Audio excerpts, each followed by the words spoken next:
If you're the kind of person who's always wondered what's inside a computer, then this is the video for you. What we're going to do here is open up a machine and look at the 7 major components that you find inside. The motherboard is the heart of the computer. Every part either sits on the motherboard or connects to it in some way. In this machine, this big red rectangle is the motherboard. The CPU is the central processing unit. It's the brain of the computer. It runs the software and processes the data that you're working on. In this machine, like most, the CPU sits under a big heat sink and fan, as you see here. The people who design CPU chips often leave behind pictures or sayings on the surface of the chip.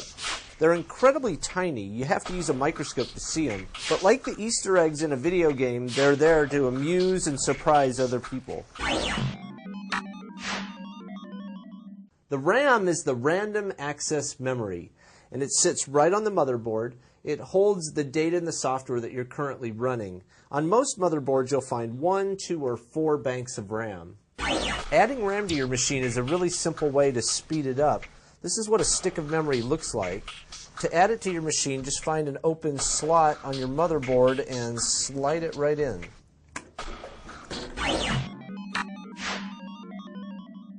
This is the video card, and it connects to the motherboard with a special video card slot. The video card creates the images that appear on your monitor.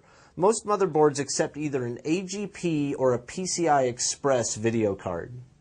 Serious gamers will upgrade their video cards every 3 to 6 months to get the best performance. The latest thing is to have 2 or even 4 video cards in a single machine. The power supply usually sits at the top of the case, and surprisingly, it supplies the power that the computer needs. All these different wires that you see in the case are coming from the power supply. A high-end machine can burn up to 800 watts. If you left that machine on 24 hours a day for a year, it might cost $700 just to run it. That's as much as some people spend on a whole machine. This is the hard disk. It holds your information even when the power's off. When you turn the power on, your software and data loads from the hard disk into the RAM.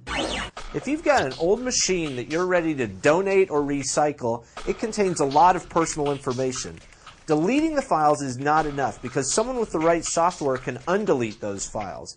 If you want to truly erase your data, you've got to destroy the drive. This is the optical drive. It sits in the front bay of your computer, and it uses a laser to read or write CDs and DVDs. CDs and DVDs can take an incredible amount of abuse. The one thing they can't handle is deep scratches. To protect your data, always keep them in a sleeve or a case. So there you have it. Those are the 7 major components that you'll find in any normal PC.